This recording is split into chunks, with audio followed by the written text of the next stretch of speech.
biggest two-bit phony fraud I've ever known in my life.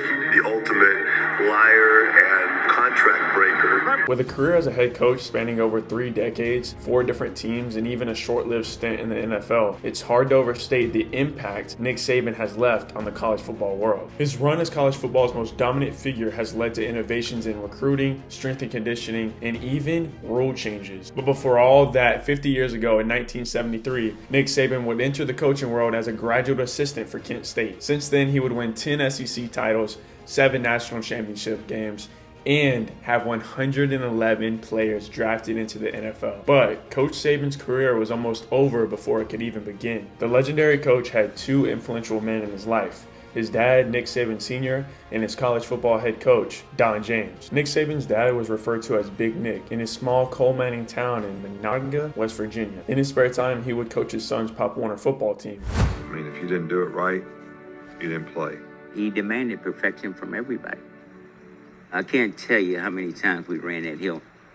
In fact, I worked out harder in Pop Warner than I did at high school, college, or in the pros. My dad had such an impact on me growing up. The importance of doing things the right way, doing your best, work ethic. I mean, so many things that I go back to working at my dad's service station. You can see how everything was done at a very high level, whether it be playing football, washing cars, filling up tanks of gas. Nick Sr. was on top of his son to do everything at the highest level, giving your best effort and always doing things the right way, because those are the only things you can control. This guidance from his father would impact Nick Saban in how he coached for the rest of his life. Nick Saban, coming out of high school, had an offer to go play DB for Kent State. He took the offer, and this is where he met the second most influential man in his life, Don James. Nick Saban was mid in college, but his coach saw that he had a good head on his shoulders, and he wanted to bring him into his office to ask him a very important question that would go on to change Nick Saban's life forever. So, Coach James called Nick Saban into his office and asked him to come onto his coaching staff as a graduate assistant. But Nick wasn't about it. He didn't want to coach. He wanted to go work with his dad and help him fulfill his dad's dreams of opening a car dealership. But then, after some good persuading, Coach Don James finally got Nick Saban to become Coach Saban. After the first game of the season with Kent State as a graduate assistant, Nick Saban realized he loved coaching. He enjoyed the relationships with the players, he enjoyed the atmosphere, the environment, he loved how it still felt like he was playing, and of course he loved the competition. After that game, an excited Nick Saban called his dad to tell him the good news, that he had finally found something that he was passionate about, that he loved, and that he wanted to do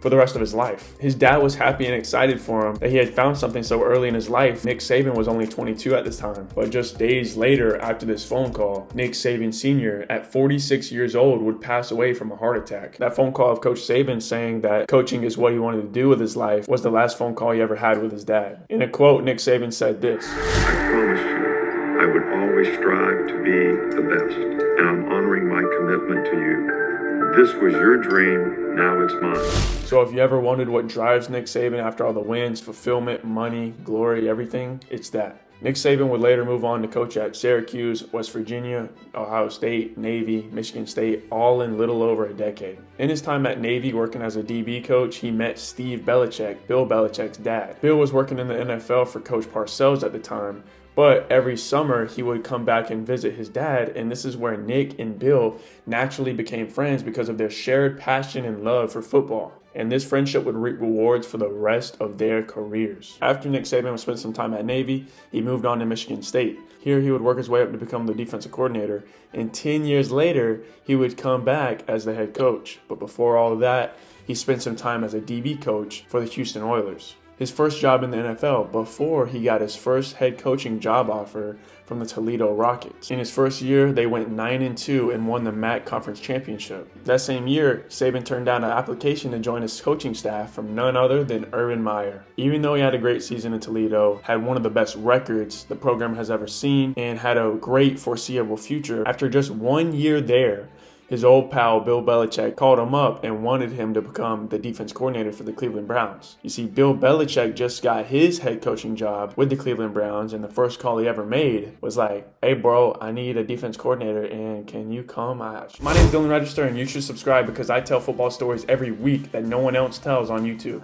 Although Bill was a great friend, Coach Saban and his wife had a lot to think about, and they even said if it was anybody else asking for him to come to their team, they would have said no. This would be the first truly difficult decision of leaving a team that Nick Saban and his family would have to make throughout his coaching career. Luckily for the Saban couple, his kids were young and this was a great opportunity to give themselves bigger opportunities in the future. So in 1991, Nick Saban signed on to be the defense coordinator for the Cleveland Browns. Every season on the coaching staff, the team got better little by little, going 6-10 in 1991, 7-9 in 1992 and 93, and then a big year in 1994 going 11-5 and making the playoffs. That same year, Nick Saban got his second opportunity to be a head man at a Division I program. This time, it was at his former stopping grounds in East Lansing, coaching the Spartans of Michigan State. He accepted the job offer with just a few games left in the season, and he had decided to stay with the Cleveland Browns until their season was over. They would go on to win the wild card round against the Patriots, winning 20-13 before losing the next round versus the Steelers. In 1995, Coach Saban took over the Spartans. While he was there, future 5- and 6-time Super Bowl champions were his graduate assistants in Brian Daboll and Josh McDaniels. Coach Saban was there for 5 years, with some of the most notable wins being in 1998 against ranked 10 Notre Dame and ranked 1 Ohio State. In this game, the legendary "The Process" mantra for Nick Saban-led teams would begin. And this is what the Ohio State head coach had to say before the game. Your team, ranked number 1, has a target on their back. What did you tell them to guard against an upset? Well, I think we got to expect Michigan State's best shot. This can be a good football team. Anytime you're the only team to beat Notre Dame, having 42-3 at halftime, they got good athletes, they got good coaches, and those guys are on scholarship too. So we got to expect their best shot today. Out of 10, the slant to the inside, especially when the quarterback plays off. So here is 4th down, and Jermaine takes it deep, throws Miller, intercepted. Hill's got it. The Bowl Championship Series is up for grabs again. As you can see, he was definitely right in not overlooking the 4-5 team. Even half saying this, they still lost the game. Nick Saban at Michigan State had 4 postseason appearances with an overall record of 34-24-1. And in 1999, Saban led his final team with the Spartans to a number 7 national ranking before resigning to take on the SEC with LSU. The hardest thing that I've ever had to do professionally was to get in front of my team today at Michigan State and tell them that I was going to no longer be their coach.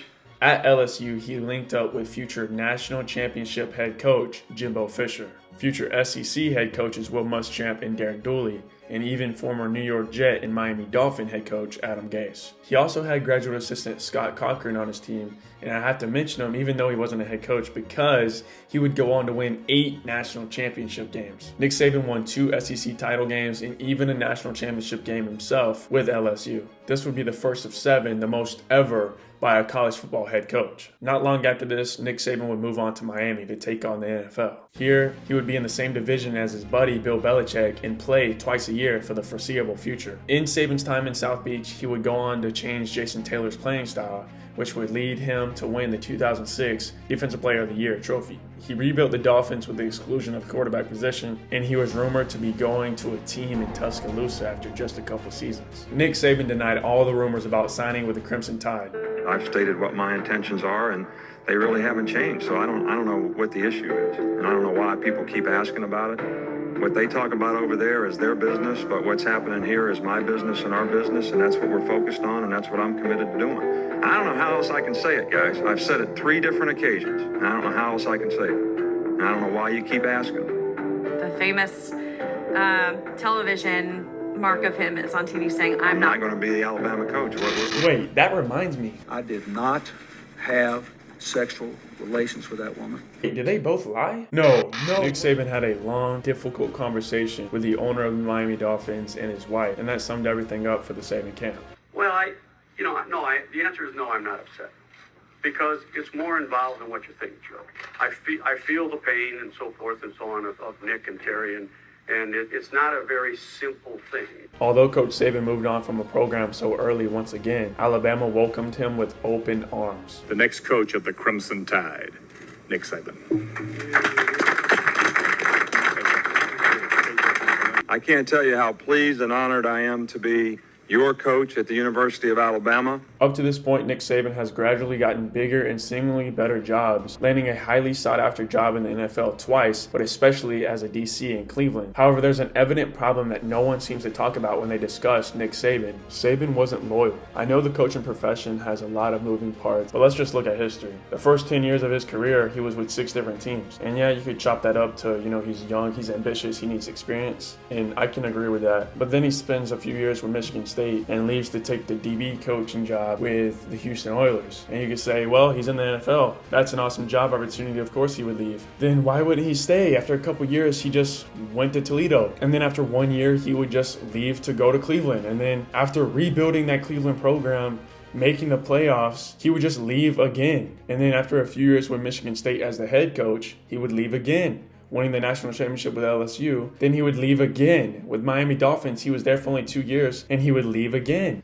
Like, Biggest two-bit phony fraud I've ever known in my life. The ultimate liar and contract breaker. Represent! I'm glad that he's out of the pros because he's pretty much reviled because of it. He was a miserable failure as a head coach in professional football. This is a glaringly obvious conundrum that I've come to doing research for this video. Why did Nick Saban leave programs so quickly? If you look it up, no internet source is going to tell you why. But I think Nick Saban left for a culmination of things, right? He was ambitious, obviously. And secondly, he never let a program get too attached to his heart. He never allowed confrontation or letting down thousands of people get in the way of him doing what's best for his family. And that's what he did. He made decisions solely on if it was best for him and his family, and for that I can respect him. However, if I was one of his players and we just won the MAC Conference Championship in Toledo and he left, I would be pissed off. If I was a Miami Dolphins player and we're showing progress after just 2 years and he wants to leave, I would be pissed off, especially if I was the owner who had such a close-knit relationship with him, paid him all this money, had so much hope in him, and he just leaves for Tuscaloosa. If I had just won the national championship with him at LSU, I would be pissed off when he left. If we had just beat the #1 team in the nation, got our team to #7 ranked nationally for Michigan State, and he left, I would be pissed off. If he was my coach at Cleveland when we just made the playoffs, I would be pissed off if he was leaving. And first of all, how did Toledo even know to hire a DB coach from the Houston Oilers as their head coach? That doesn't even make sense. Anyways, Nick Saban showed up to Alabama in 2007, ready to bring the Tide back to the promised land. And after that first year, Nick Saban turned around the Tide completely. In 2008, going to the SEC title game, and in 2009, winning it all, the BCS National Championship game. In 2009, 11, 12, 15, 17, and 2020, Nick Saban won the national championship with Alabama. For over a decade, Alabama was on top of the college football world, and this is what fans and sports analysts alike had to say about it. I can't describe how much I royally hate Alabama. It's a sin to not hate Alabama if you go here. Do I root against Alabama a lot of the time? I want to see them get their comeuppance. I just want to see something new. Yeah, sure. Alabama, once again, I've said this probably 3 or 4 times in the last 10 years, is sucking the oxygen out of the sport. When you win, you get the haters, and Coach Prime says it best. To be great, you're going to have to be resilient.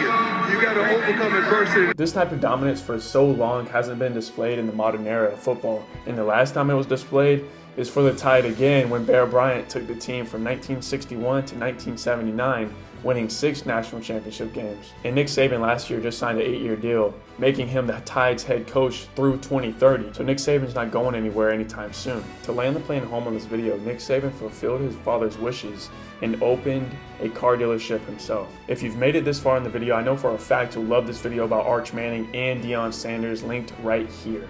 Cool, shut it down. Hit it, hit it, hit it.